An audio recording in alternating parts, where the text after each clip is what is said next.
On my screen, we're looking at the Softjaw lathe project.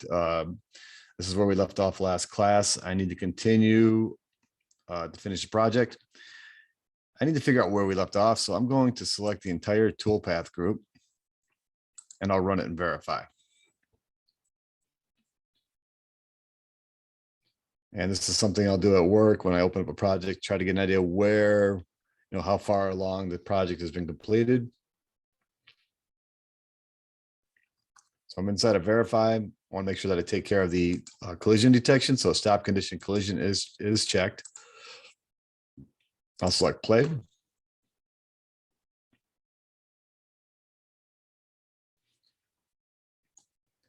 And we drill the holes that go through the part. So the next thing we'll do is we're going to use a 3/8 flat end mill to machine the counter bores. We'll engrave the initials on the top face of the part. And then we'll use a chamfer mill to break any sharp edges that we might have created. So I'll exit verify. Inside the toolpath manager, I have the insertion arrow at the very end of my toolpath group. We're going to use a hole specifically, or I'm going to use a tool specifically made to cut holes with an end mill. So if I go to toolpaths 2D, if I expand the gallery and I look in the hole making section, we're going to use a thing called helix bore. So I select helix bore.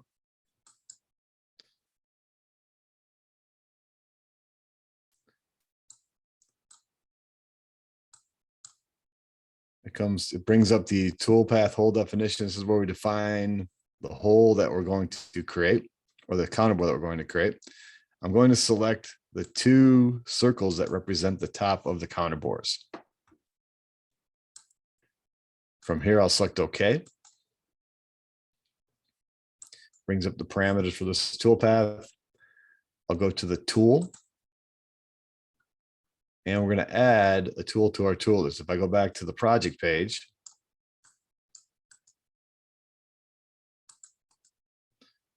the next tool, tool 6, is a 3/8 flat end mill, 3 flute. They tell us which tool holder to use, and they tell us what the tool projection is going to be. So let's bring in a 3/8 flat end mill. I'll select library tool. My filter is active. I'm not seeing any tool, so I'll select the filter icon. It's looking for a tool, a flat end mill that's equal to 0.375 inches in diameter. And what's happening is it's not seeing anything because we're looking in a metric tool library.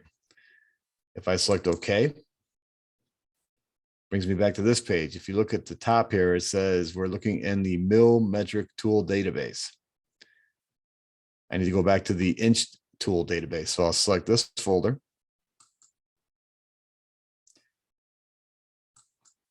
I'll go all the way to the bottom. I'm looking for the mill inch. I'll select open.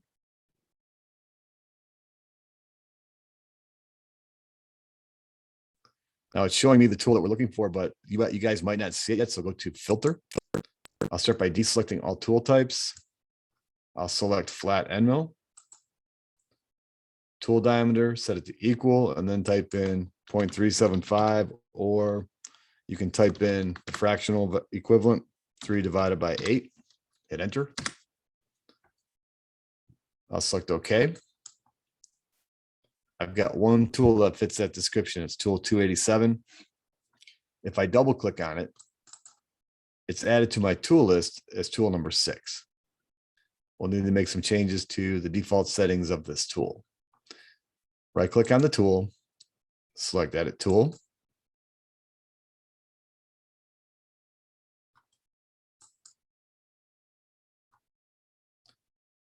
I don't think I need to make any changes to the default settings here. So I'm going to leave this alone and I'll select next.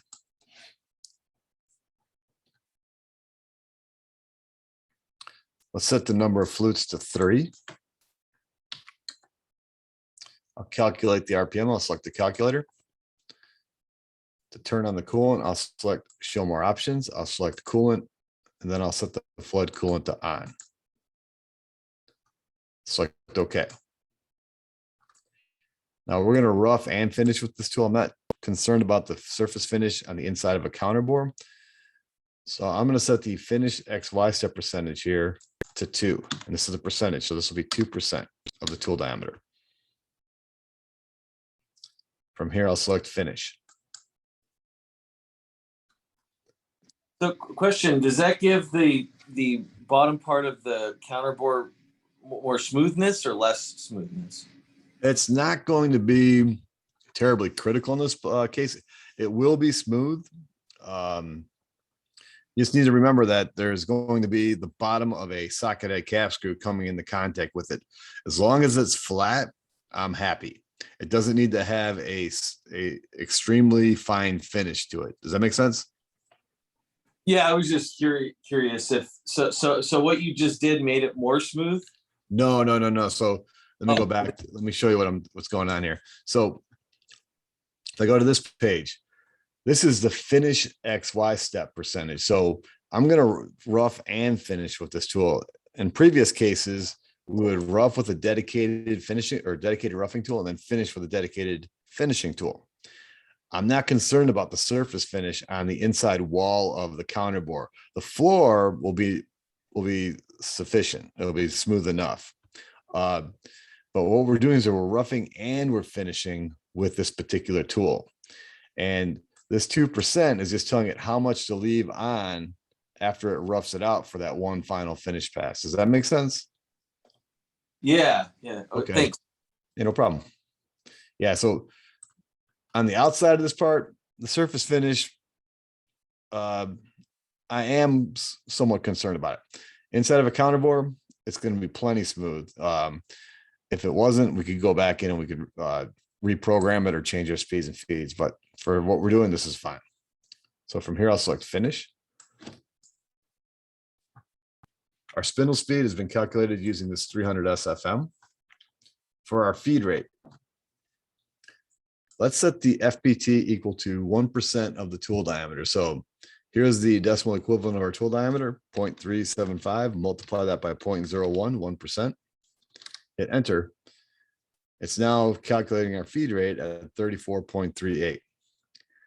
Let's set the plunge rate to half the calculated feed rate. And what I'll do here is I'll just type in the feed rate, 34.38, and divide that by 2. I've got rapid retract selected.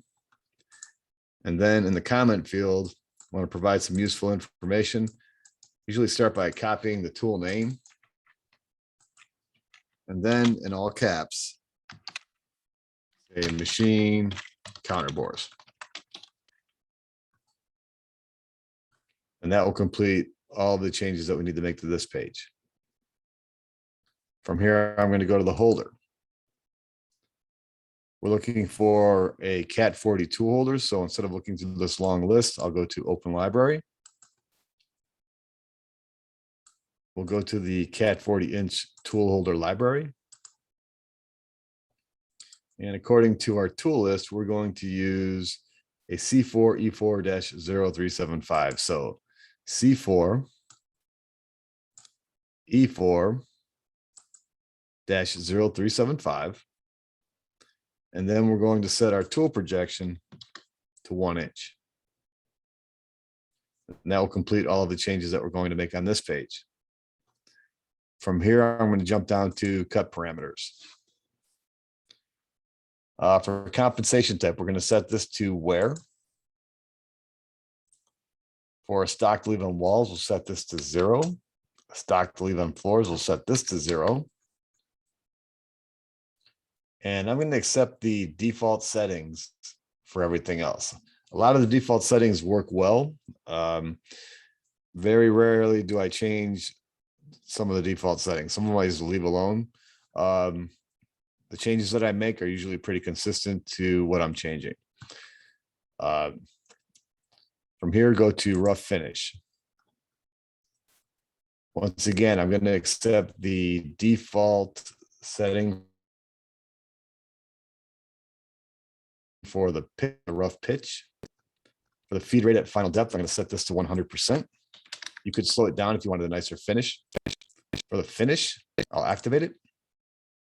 The finish method I'm going to set this to circle. Finish step over was determined by that 2% XY step over percentage. Once again, here's where we can control the feed rate if you wanted to increase it or decrease it. For the finish step over, they're doubling or they're increasing the RPM and they're also increasing the feed rate a little bit. I usually just keep this the same. So I'll set this to 100% and I'll set this also to 100%. And then I've got output arc moves for helixes. And that's something that's going to affect the NC file that we create. From here, I'm going to jump down to linking parameters. Let's set the clearance. Let's use the same clearance that we've been using for the previous toolpath. So 3.5 inches, absolute. You could use clearance only at the start and the end of the operation.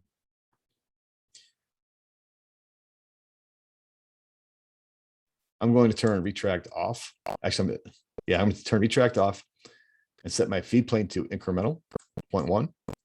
Top of stock, I'll have it set to absolute. I'll select the top of stock icon, and then I'm going to pick select the top of the counter bore. For the depth, I'll set it to absolute. I'll select the depth icon, and now I'm going to pick the bottom of the counter bore.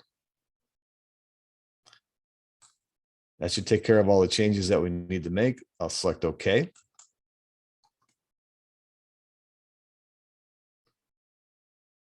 I'm tumbling the view. I'm looking at the toolpath.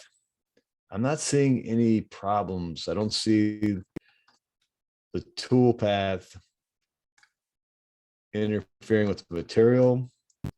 Looks like it's removing material where I want it to be removed. So from here, with just that toolpath selected, I'll select backplot.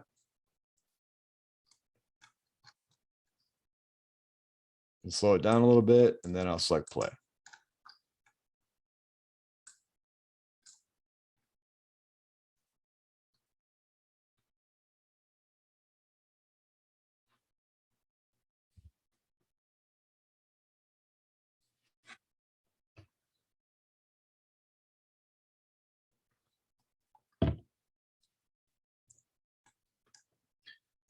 I'm not seeing any issues with backplot. So from here, I'll exit backplot. I can toggle off the visibility of that toolpath. Before I run it and verify, I should save my work. To run it and verify, I'm going to select the entire first operation toolpath group. I'll select verify. Instead of verify, once again, make sure stop condition collision is turned on and run it.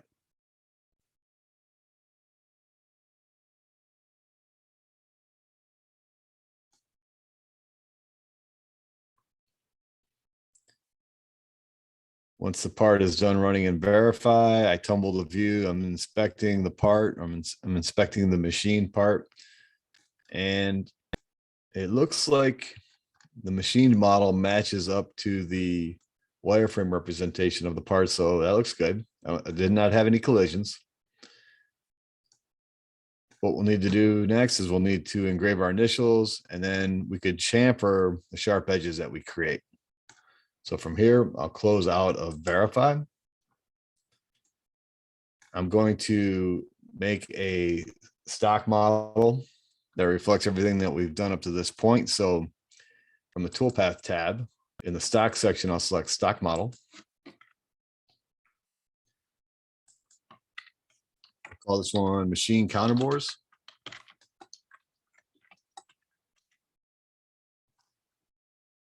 For the initial stock shape, I'm going to use the stock model that we created with the previous operation. Drill holes through. And then for the source operations, select the helix board toolpath that we just created. From here, I'll select OK. Mastercam generates the stock model. You want to make sure that it is correct. So once again, I'll zoom in. I'm comparing the stock model to the wireframe representation of the part. I don't see any issues. So from here, I can toggle off the visibility of the stock model. Once again, I'll look at it from an isometric view and I'll save my work. How's everyone doing?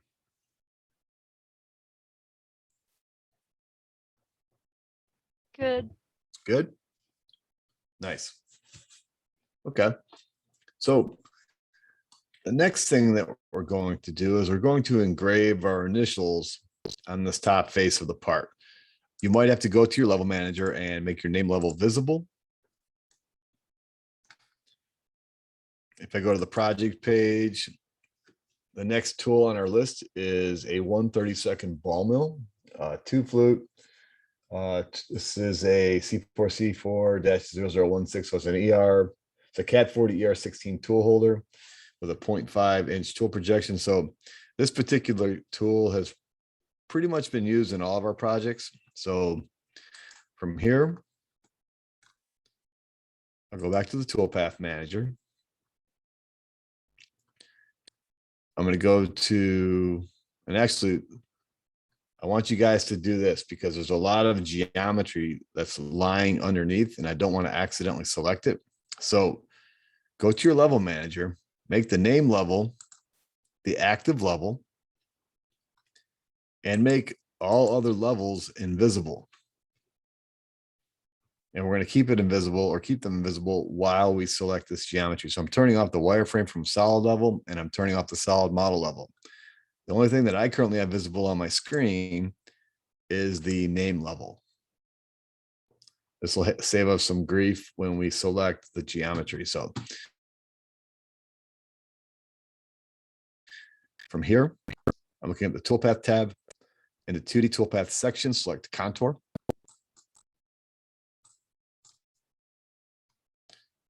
I'm using wireframe chaining, so set the mode to wireframe. When we select our initials, change over to a 3D selection method. And then, or 3D plane, I should say, and then use a window selection method.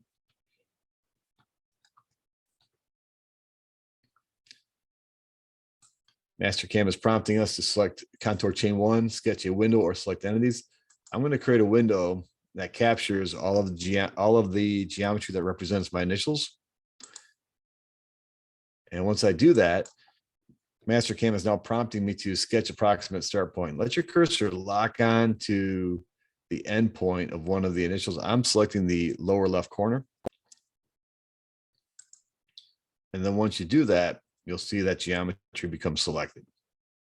From here, I'll select OK. And that brings up the parameters for the contour toolpath. Now, when we engrave with the contour toolpath, there's a few settings that we need to change. We need to turn off depth cuts, turn off lead in, lead out. We'll go over all that right now. But before we do that, let's bring in a 1/32 ball mill. I'll go to tool. I'll select library tool.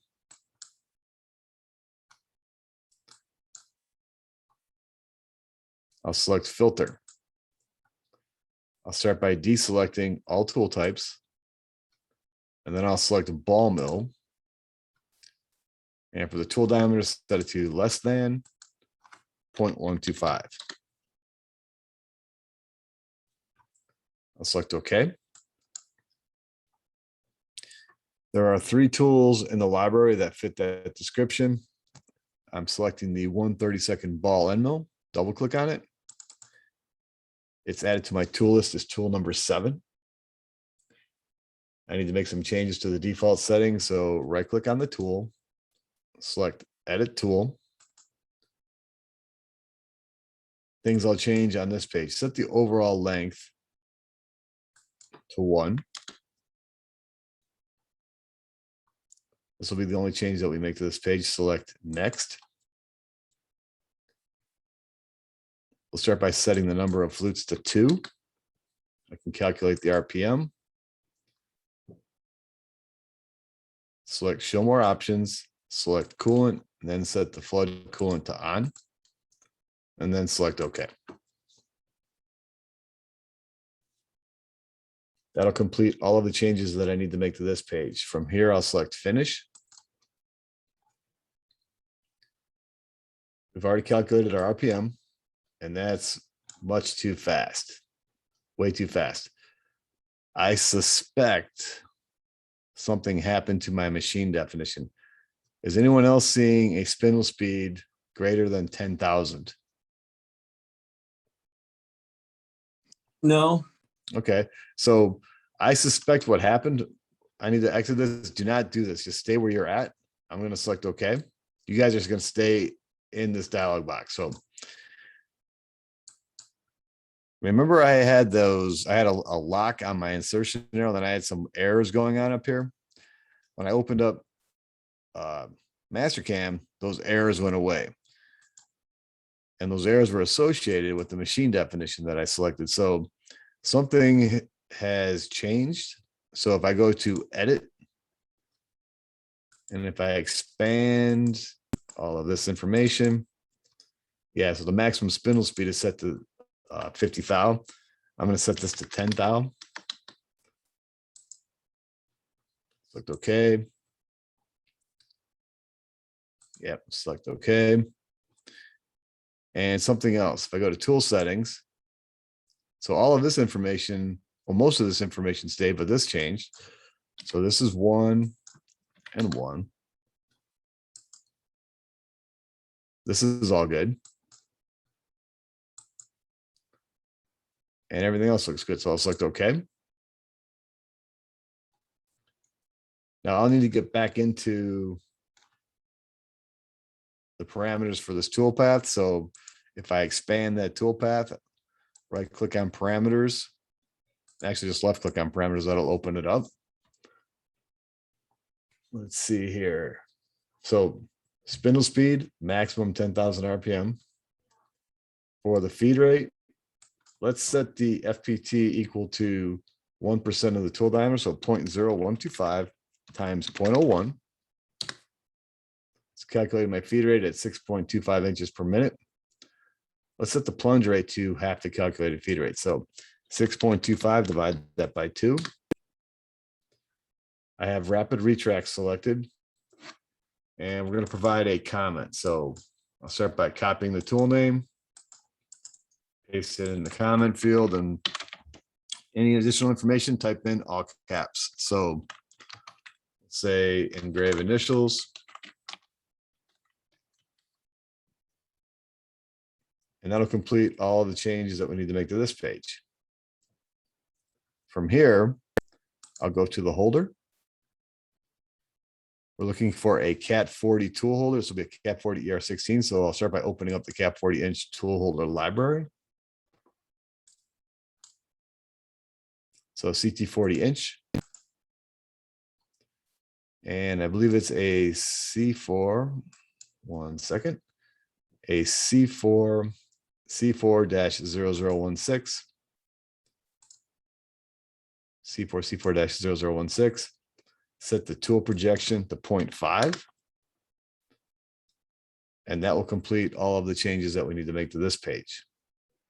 From here, I'll go to cut parameters. When you engrave with a contour toolpath, you need to turn off cutter compensation. So compensation type, set it to off.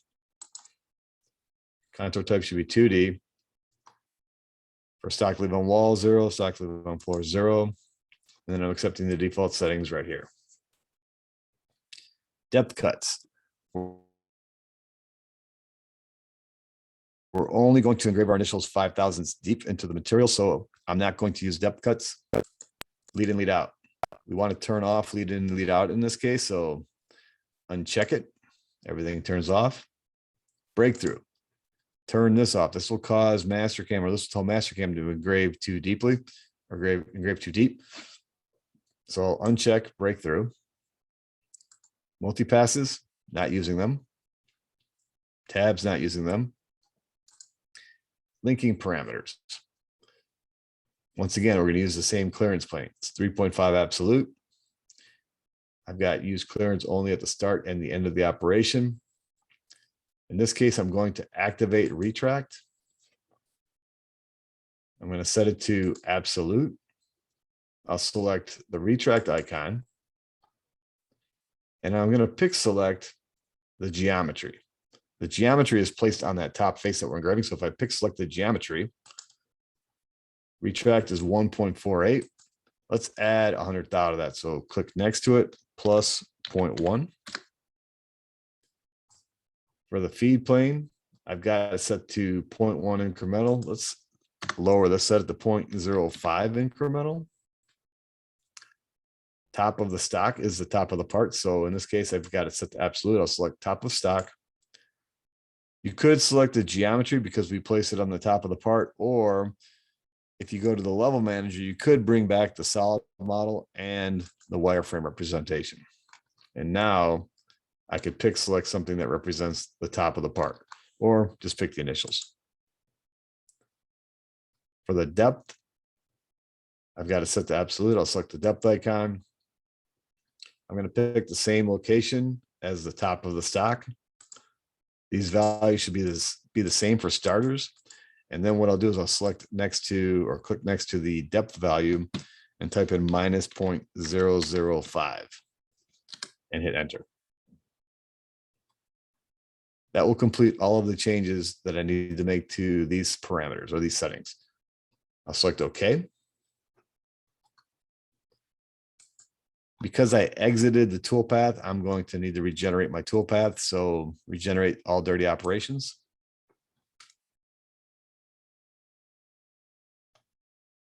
I'm not seeing any issues with the toolpath yet, so I'll start by selecting just the new toolpath. I'll run it in backplot.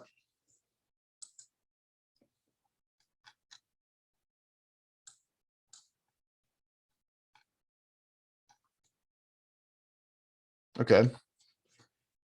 I don't see any issues inside of backplot, so I'll exit backplot.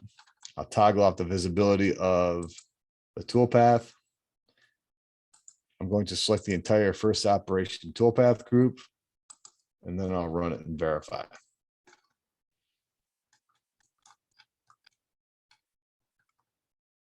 Stop condition collision is turned on, and then I'll run it.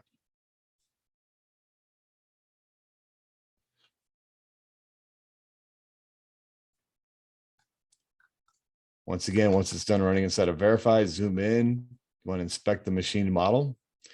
And in this case, I want to make sure that the geometry that's driving the initials is centered on the machined initials.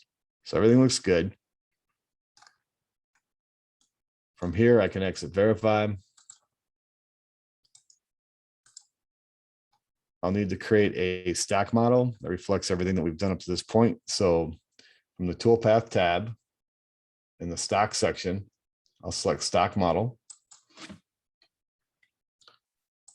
For the name, let's call it engraved initials.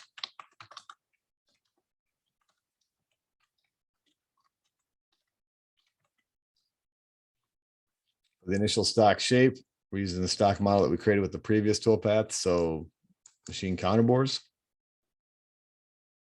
And then for the source operation, select the toolpath that we just created. I'll select OK. Now it's getting difficult to see what's going on with the stock model because it's very similar to the solid representation of the part. So in this case, I'll go back to the level manager. If I toggle off the visibility of the solid model, makes it a little bit easier to inspect the stock model. And everything's appearing to be correct. I'll make the solid model level visible again. I'll go back to the toolpath manager and I'll toggle off the visibility of the stock model. Looking at it from an isometric view, unzoom 80%, and I'll save my work. How's everyone doing? Good. Nice. Any questions up to this point?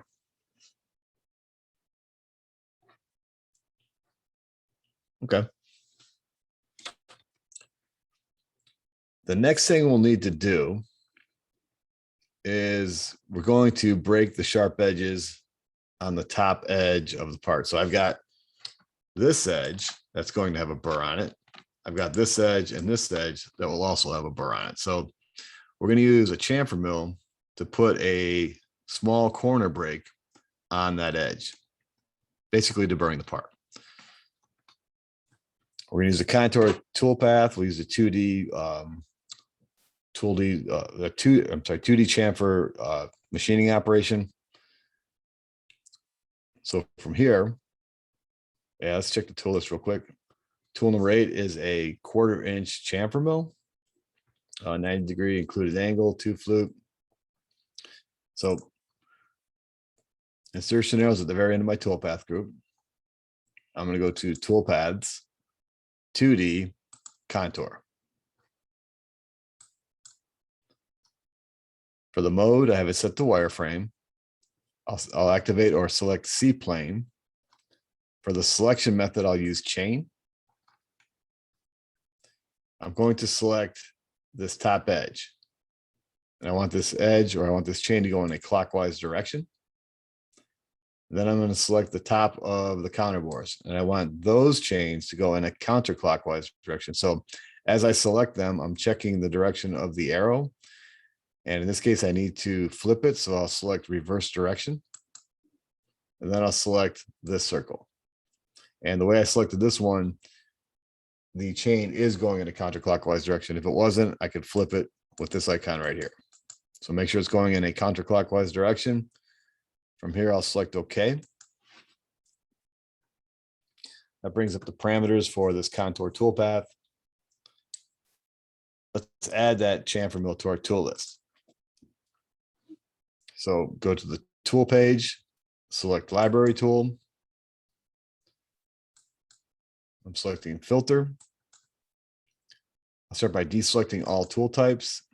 I'll select chamfer mill. For the tool diameter, set it to ignore, and then select OK. We're going to use a 1/4 inch chamfer mill, 90-degree included angle. So 1/4 inch chamfer mill. I'll select OK. Tools added to our tool list. We'll need to make some changes to the default settings. Right click, select edit tool.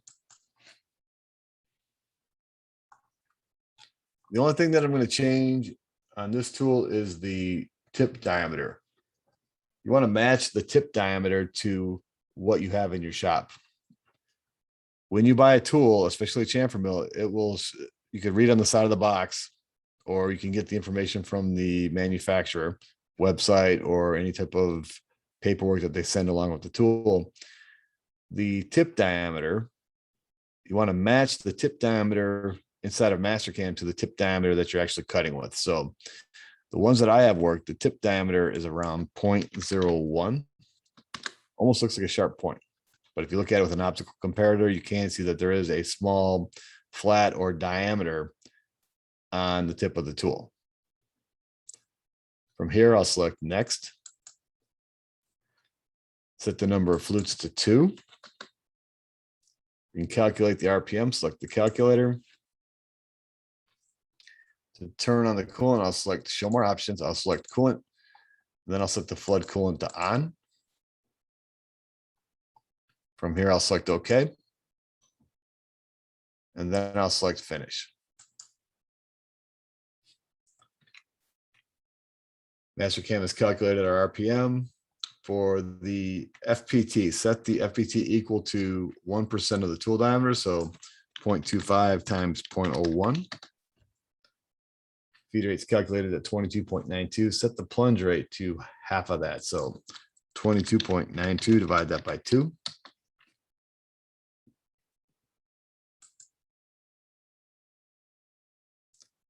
In the comment field, I'll start by copying the tool name. Paste it in the comment field. And then provide some type of information, all caps. Chamfer all sharp edges. And that will complete all of the changes that we need to make to this page. From here, go to the holder. I'm going to open up the Cat 40 inch tool holder library. So see the 40 inch. We're going to use a C4 C3-0032. And then we're going to set the tool projection to 1 inch.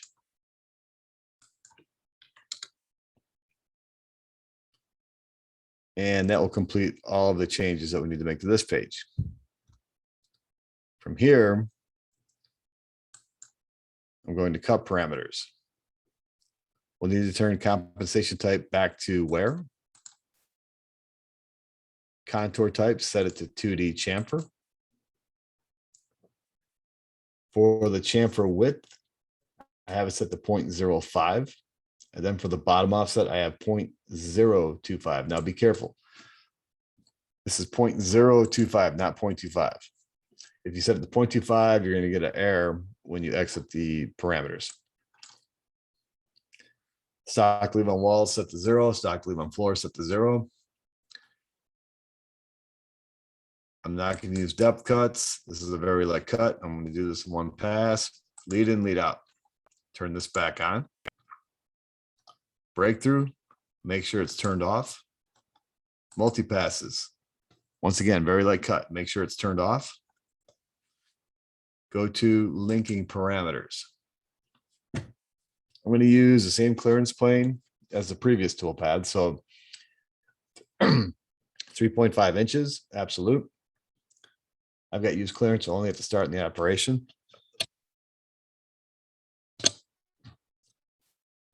Retract, I have it set to, actually going to turn retract off.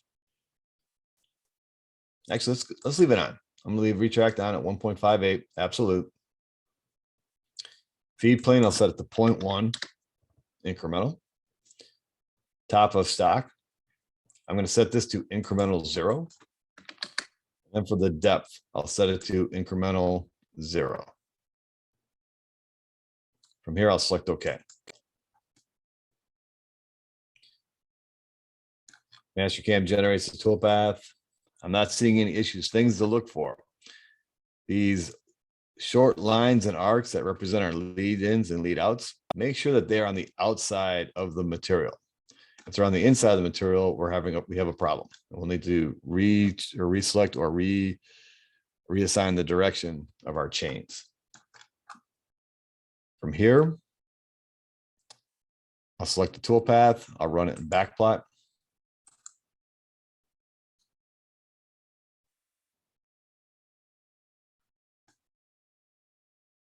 Not seeing any issues with backplot, so I'll exit backplot. I'll toggle off the visibility of the toolpath. Before I run it and verify, I want to save my work.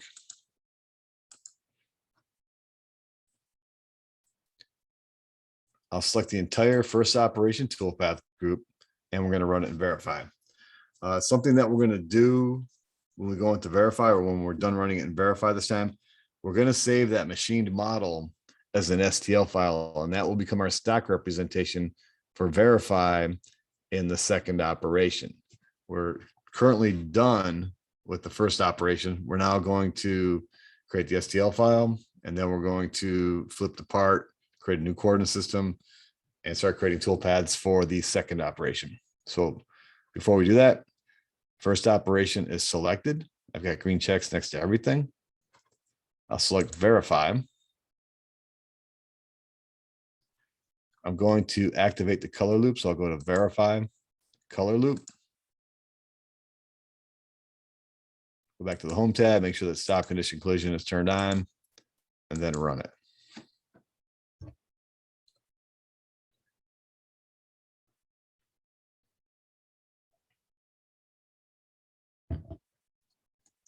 Once the part is done running and verified, I want to inspect the model, inspect the machine model. And if I zoom in, you can see a very small edge or corner break. And that's what I want. I need to save this machined model as an STL file. Inside of verify, go to the verify tab. Far right side, save stock as STL. Save it to the correct folder. Save it to your working folder. So in this case, I've got this Softjaw ST10 lathe folder. I open that up. I'm going to call this Softjaw SD10 lathe. First operation complete, or it's in the correct folder. So I'll just call this first operation complete.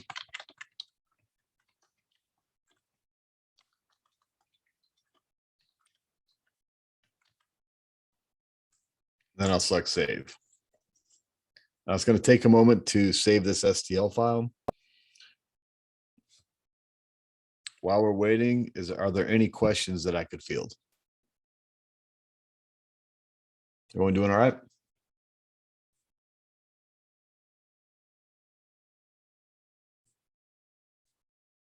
All right.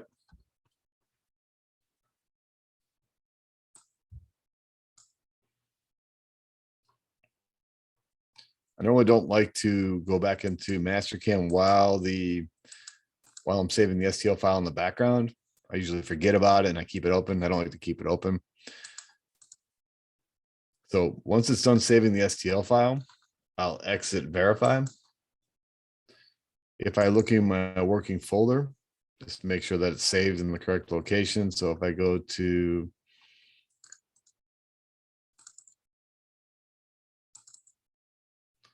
and we're in the Softjaw SD10 lathe. So here's my Mastercam file, and here is the STL file that we just created. Connects it out of here. You can look at it from an isometric view. I'm now going to create the stock model that reflects everything that we've done up to this point. And I'm actually going to use that as a reference when I flip the part over and create the new coordinate system. So to create the stock model, I'll go to toolpaths, stock model. I'll call this one first operation complete.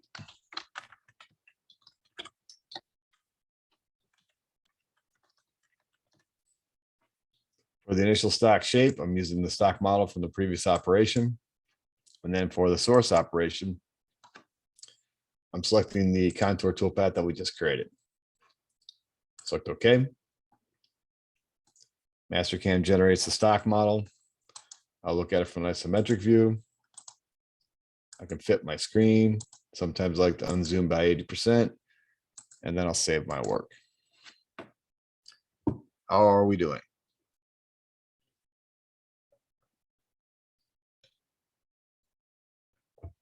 Can you guys hear me?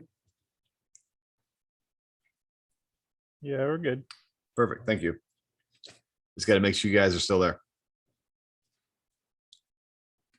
Okay. So that completes the first operation. We now have to flip the part over and create a new coordinate system. And then we got to machine away the excess material that we're holding on to. And then we have to cut a few features into, we got a slot, and then we have this relief cut right here. So, and then we'll break the sharp edges. So I'll look at it from an isometric view. I want to rotate this 180 degrees about the Y axis. If I hold the Y key down on my keyboard, so holding the Y key down, and now if I press my scroll wheel down and move my mouse, I'm rotating the view about the Y axis. I'm not actually moving the part inside of Mastercam. I'm just rotating the view. So I'll start with a isometric view, hold the Y key down, press the scroll wheel down on your mouse, and then you can tumble the view 180 degrees. Now, this is what the part is going to look like when we flip it over and place it in the vise. We need to machine away this excess material. Before we can do that, before we can start creating toolpaths, we need to place a new coordinate system somewhere on the part. And I'm thinking right here on this corner, I got machined edges. So this would be a good place to place a new coordinate system. I no longer need, I guess I could use it. I'll keep it visible. Actually, let's just toggle off the visibility. Once you rotate it in the position, go back to your toolpath manager and toggle off the visibility of the stock model that we just created. Once you do that, go to your planes manager. We're going to create a new plane off of a solid face.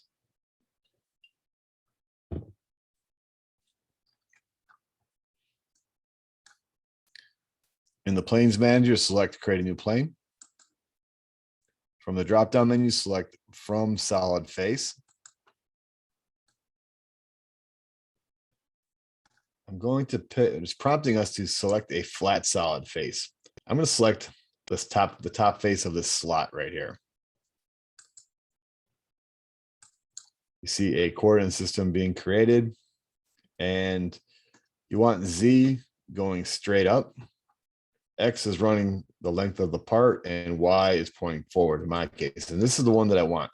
If for whatever reason you need to scroll through the other options, you're looking for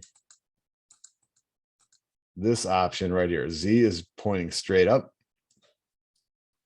X is running the length of the part, and Y is pointing forward. From here, I'll select OK. For the name, so I'm now accessing the parameters for this new plane. In the name field, call this second operation.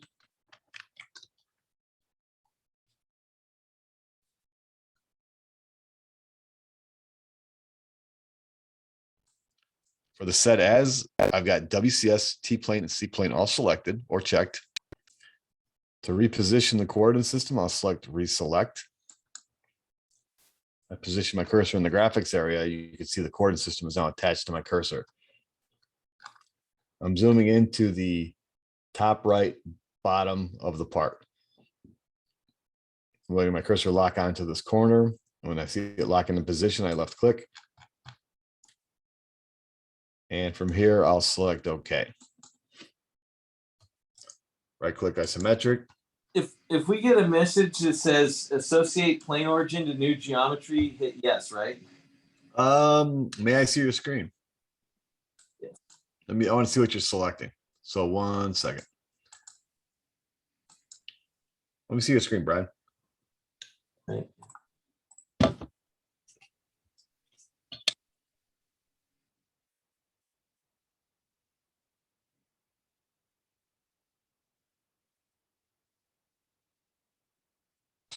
Hit no for a second. And let's do this again. Close out of that. Okay, I just want to see what you did. We're going to try and recreate the situation. Go to add new plane. Green plus sign. From solid face. Pick that top solid face right there. Yep. That option is what we want. Yes. Set it to second operation.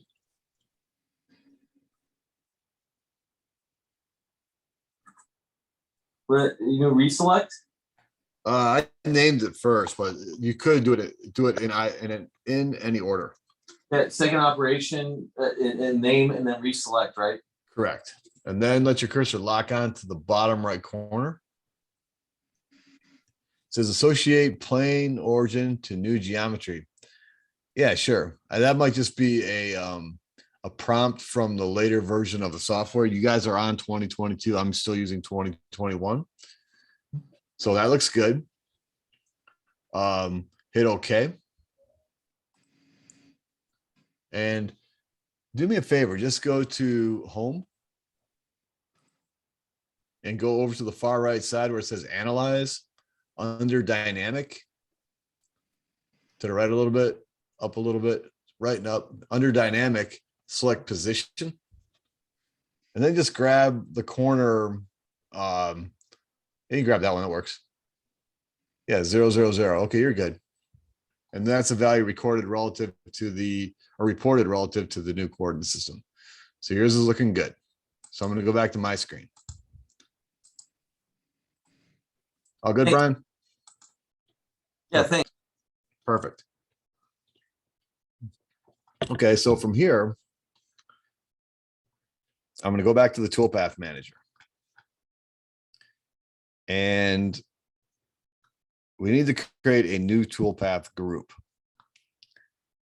I want to create a toolpath group under the machine definition, not under the existing toolpath group. So select the Haas VF2 machine group, right click from the groups or from the file menu, select groups, new machine group. I'm sorry, my bad, new toolpath group. So new toolpath group, and then call it second operation.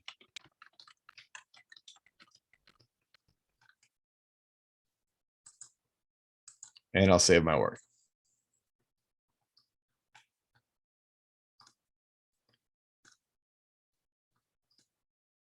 We're now going to face off the extra material that we're using to hold on to for the first operation. Go to your level manager, make the material level visible. Now you need to realize that the majority of the material on the bottom has already been machined away. I can't use the stock model to define the facing operation because it's not selectable. At least it's not that I'm aware of. So I've made the material level visible. I'm set to a translucent view.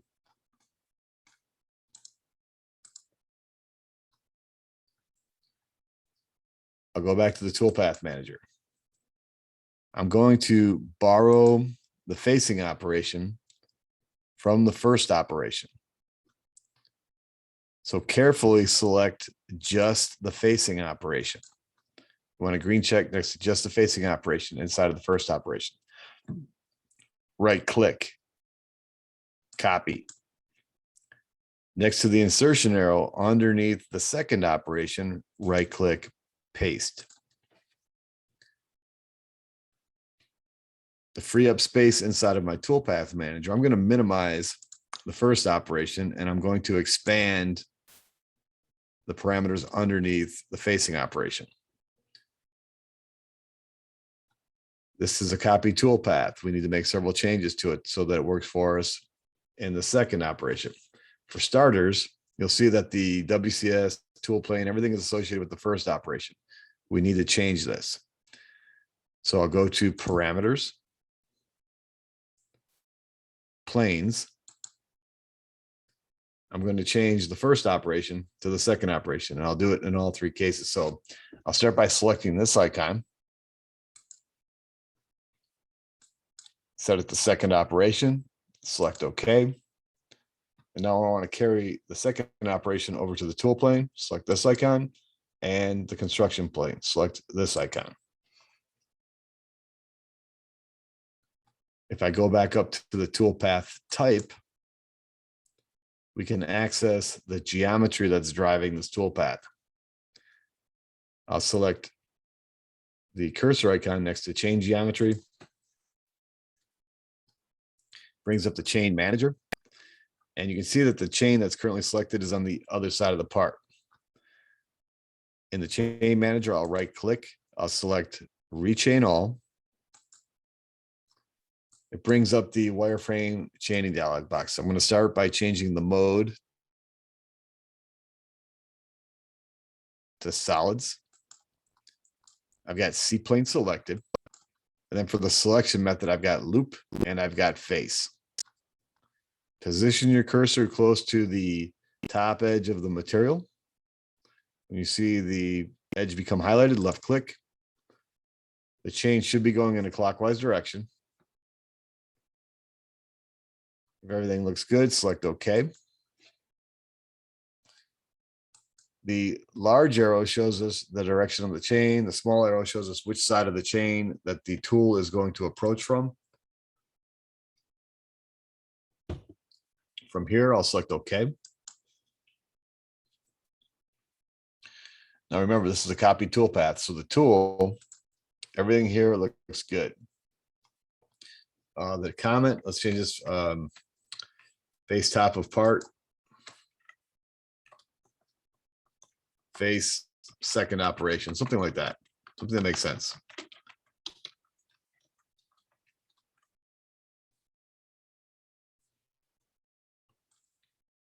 Cut parameters. We'll do this in one pass. I'm not going to make any changes here. Depth cuts. Let's activate depth cuts. So select it.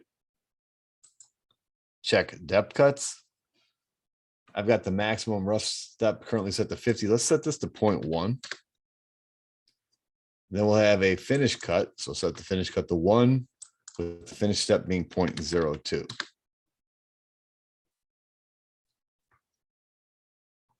From here, we'll go to linking parameters. I'm keeping the clearance plane set to 3.5 absolute. I'll set the feed plane to 0.1 incremental. Top of stock, I have it set to absolute. I'll select the top of stock icon. I'm letting my cursor lock onto the top edge of the material. For the depth, I have it set to absolute. I'll select the depth icon. I'm gonna let my cursor lock onto the top edge of the part. Now be careful. Do not select the top edge down here. I want you to select the top edge of the part here. This top corner. Let your cursor lock onto it. You might have to zoom in. And I've got my solids set to a translucent view. And if you selected it properly, the depth should be the finished thickness or the finished height of the soft jaw, so 1.25. That'll complete all of the changes that we'll need to make. So I'll select OK. I can fit my screen. I'll need to regenerate this toolpath. I'll select regenerate all dirty operations. From here, before we run verify, we need to update our stock representation inside of verify. Go back up to stock setup. We were previously using a solid that we defined, that we used to define our material. I'm now going to use that STL file that we created when we ran the final verify from the first operation. I'll select file. I'll select this icon. It'll allow me to navigate to where I save that STL file. And I'm going to go to my working folder. Selecting the STL file that we created from the first operation, I'll select open. I'll select display, and I've got solids selected under display. From here, I'll select OK. It's difficult to see because the solid model that represents the material is overlaying it. If I go back to my level manager and make the material level invisible, I can now see the stock representation that we'll see inside of verify. And you want to make sure that it's overlaying the part. And if it's shifted to one side, good chances we need to make a change to, if I go back here, hold on. Stock setup. Want to make sure that the stock plane is set to top. So from here, once I verify that the stock representation is the correct size, correct location, I can toggle out the visibility of it. So toolpaths, stock, deselect stock display. And this would be a good time for us to save our work. We're going to run it. We're going to run this new toolpath inside of verify. Now with just the second operation selected, I don't want anything from the first operation selected. So with just the second operation selected, I'll run verify.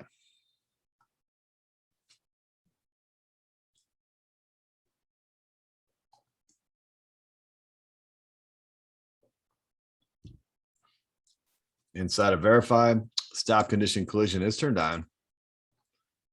And then I'll select play.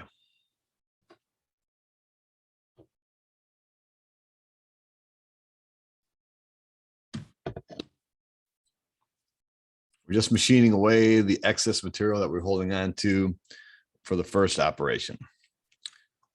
I'm inspecting the machine model. We should have machined all the way down to the top face of these top flats on the teeth.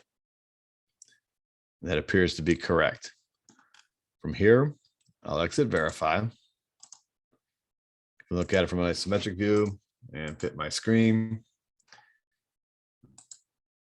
I'm going to create the stock model that reflects everything that we've done up to this point.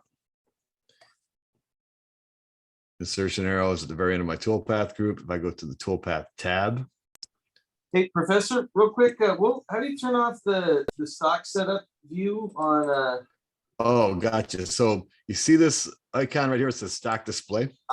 Okay, thank you. Yeah, that's a quick way to do it. Otherwise, you can also go back to stock setup and just deselect display right here. Two ways to get, at least two ways to get it done. There's probably more. Thank you. You're welcome. Okay, so from here, we need to cut out the slot and the step. And I'm thinking I'm going to cut the step first. But before I can cut the step, I need to draw in a line to help me guide or help guide the toolpath. And I'm going to call this line that I draw in toolpath support geometry. So if I go to the level manager, we're going to create a new level. Select create new level. This will be level 9 and name it toolpath support geometry.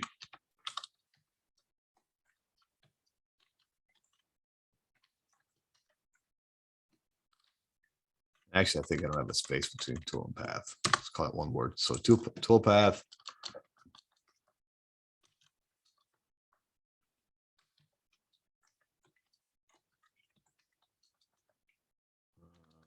Geometry.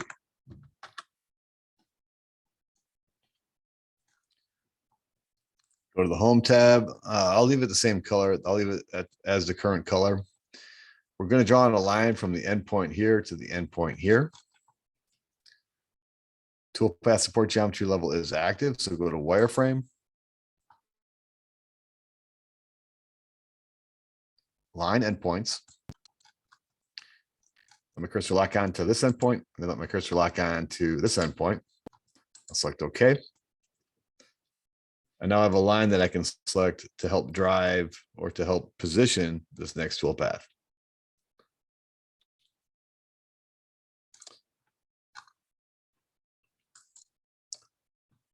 We're going to use this 3/8 flat end mill to machine the step and to machine the slot.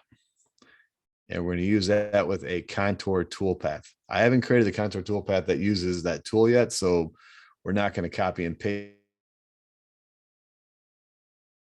it right away. We're going to go back to Mastercam. Look at it from an isometric view. I'm going to have to tumble the view a little bit. We're going to go to toolpath manager. Oh, I thought I created a stock model. I guess I didn't. All right, so I need to create a stock model that reflects everything that we've done up to this point. Go to toolpaths, stock model.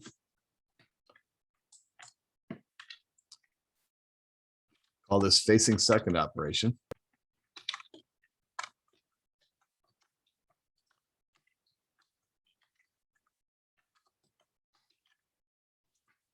For the initial stock shape, use the stock model from the previous operation. And then for the source operation, select that new facing operation. Mastercam creates it, verify that it's correct, and then toggle off the visibility.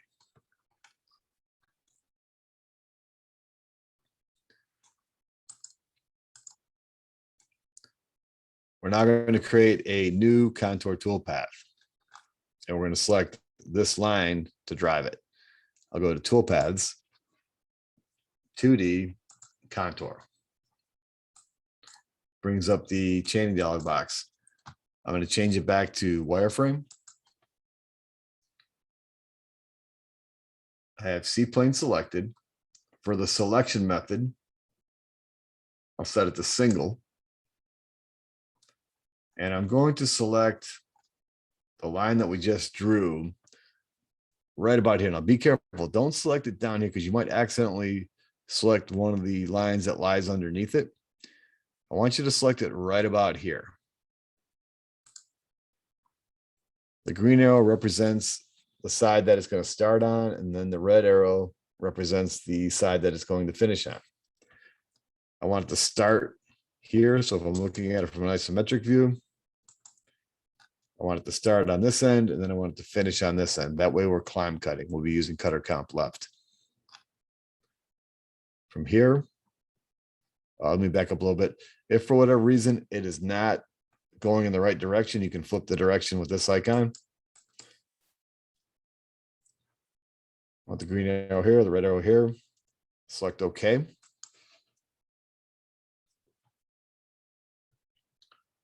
We've already got the tool added to our tool list. So I'll select tool.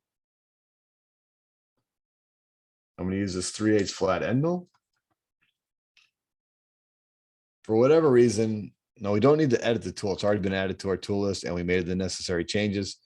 When you select it, it uses the correct RPM based off of this 300 SFM, but it doesn't keep the same feed rate. So we have to make an update here. So set the FPT equal to 1% of the tool diameter, 0.375 times 0.01. And then set the plunge rate to half the calculated feed rate. So 34.38, divide that by 2. I've got rapid retract selected. And then in the comment field, borrow the tool name, paste it down here. We'll say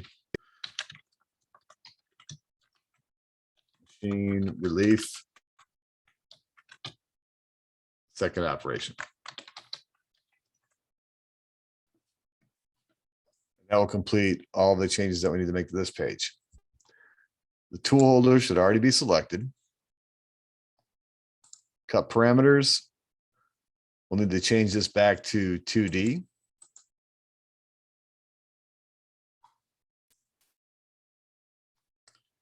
Depth cuts. We don't need to worry about depth cuts. This is only 100 thousandths deep. Lead in, lead out. We're going to make a change here. On the lead out, lead in, lead out page, I want to keep lead in / out checked. But underneath that, uncheck entry and uncheck exit. And then go to the bottom and select adjust startup contour. Select extend and then set the length to 75. This is a percentage. So length is 75, enter. And then I'm using the extend option. So adjust startup contour, length 75%, extend is selected. I want to carry this over to the exit. So I'll select this icon. And the same value should be carried over to these fields.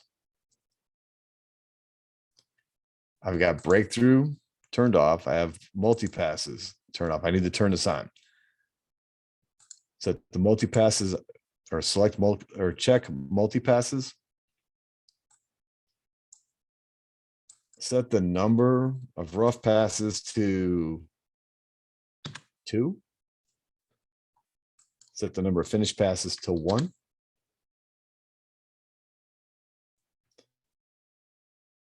That'll take care of all the changes that I need to make to this page. From here, go to linking parameters. I'm going to leave clearance at the 3.5 absolute. I'm going to leave use clearance only at the start and the end of the operation checked. I'm going to increase my retract to 2 inches absolute. Feed plane is set to 0.1 incremental. Top of stock, I'll change it back to absolute. I'll use the top of stock icon. And I want to let my cursor lock on to something that represents the top of the stock. Now be careful. This tooth isn't complete. It doesn't represent the top of the part, but this one does. This one's a little bit short. So select the top of this tooth. Should be 1.25. And then for the depth, I'll set it to absolute. I'll select the depth icon. And I'm going to select something that represents the bottom of this cut. So this edge right here will work. And that should take care of all the changes that we need to make. So I'll select OK.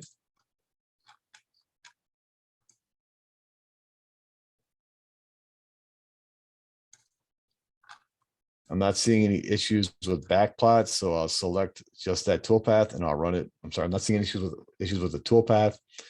So I'll select back plot. Let's see what it looks like inside of back plot.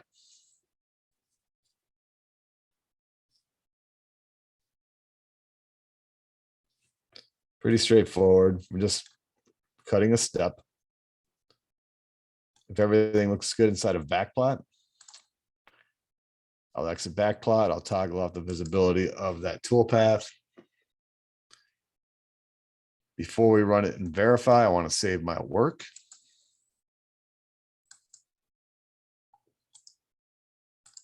Look at that. You can look at it from an isometric view. I'll select the entire second operation toolpath group, and then I'll select verify.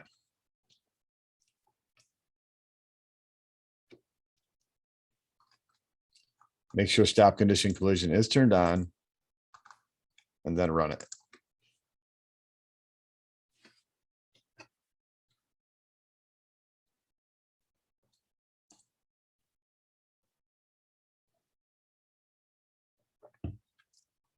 Once it's done running inside of verify, you want to inspect the model, make sure that everything matches up to the wireframe representation of the part.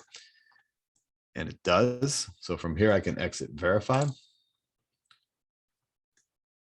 I can look at it from an isometric view.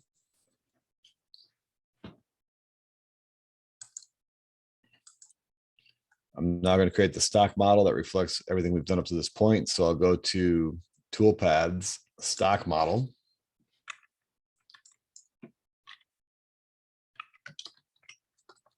With a name, call this machine step. Or I think I like relief better.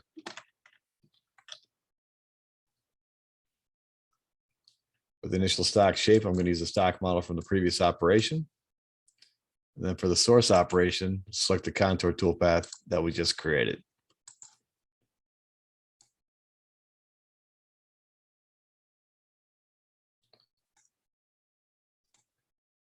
Once Mastercam creates the stock model, inspect it, make sure that it's correct. Everything should start to match.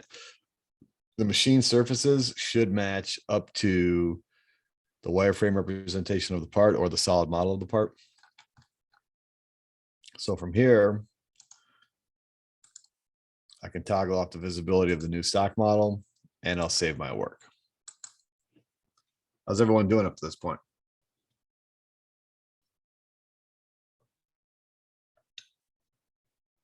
Good. Good. Good, thank you. Okay. The next thing we'll do is we're going to machine the slot.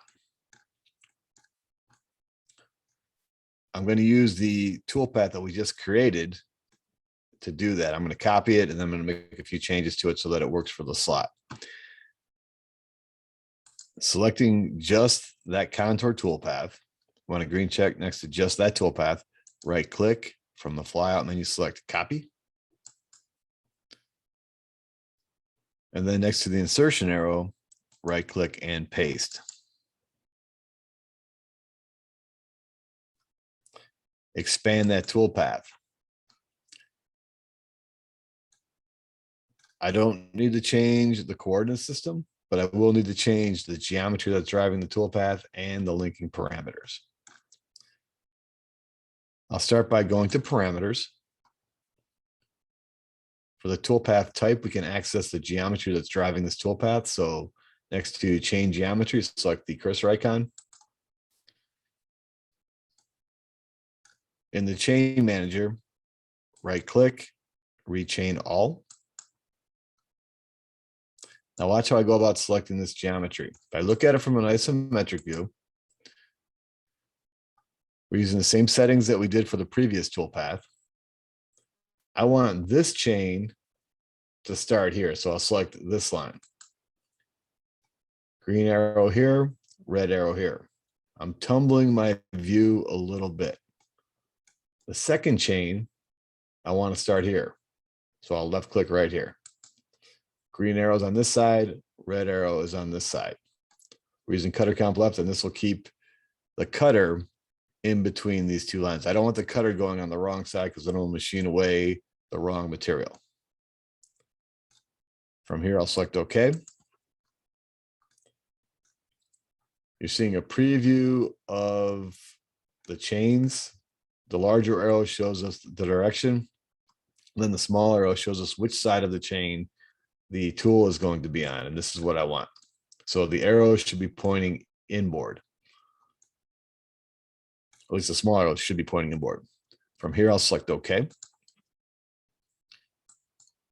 Once again, this is a copied toolpath. The tool, we don't need to make any changes here. Except on the comment. Let's use machine slot.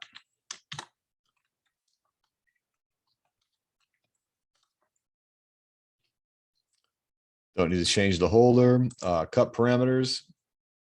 This will all stay the same. Depth cuts. I think the depth of this is greater than half the tool diameter. So let's activate depth cuts. And we'll accept the defaults. I'm not going to have a finished cut on the floor. So activate depth cut or activate depth cuts and accept the defaults. Lead in, lead out. This should work for machining the slot. Breakthrough, keep it off. Multi-passes. Turn off the number of rough passes, set it to 1. And we might have to make another change here. I'm going to run it in backplot and see what it looks like. So set the number of rough passes to 1, finish passes set to 0.0075. From here, go to linking parameters. Top of stock should stay the same. The depth, I have it set to absolute. Select the depth icon. And let your cursor lock on to something that represents the bottom of the slot. That should take care of all the changes that we need to make. So I'll select OK. Since we made changes to an existing toolpath, we'll have to regenerate. So select regenerate all dirty operations. And then run it in backplot.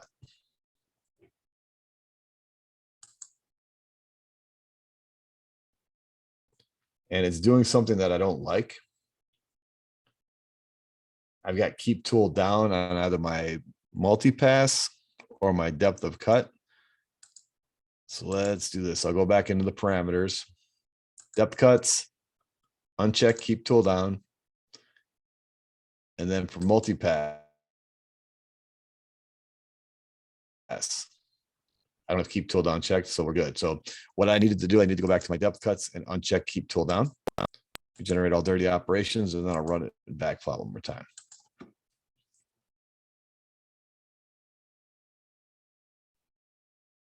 Okay. From here, I want to save my work. I'll select the entire second operation toolpath group, and then I'll run it and verify.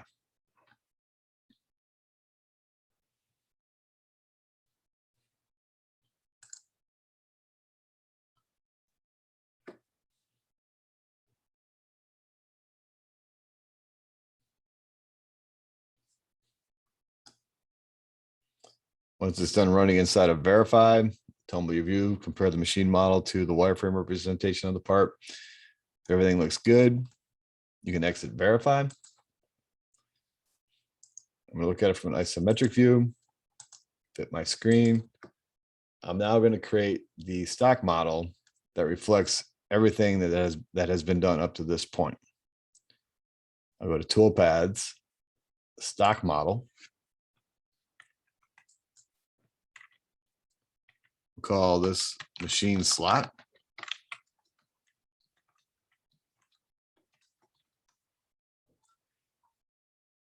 The initial stock shape, I'm going to use a stock model from the previous operation, machine relief. And then for the source operation, I'm going to select the contour toolpath that we just created. I'll select OK. Mastercam creates the stock model. It's getting very close to, it almost matches the solid model that represents the part. We'll need to cut the serrations, and that'll be for the third operation, or that'll take place during the third operation. From here, I'll toggle off the display of the stock model. I'm going to turn off the toolpath support geometry level, so I'll go back to the level manager. I'm making the wireframe from solid level the active level, and I'll make the toolpath support geometry level invisible. I can look at it from an isometric view. You can fit the screen, and I'll save my work again. And that will complete the second operation.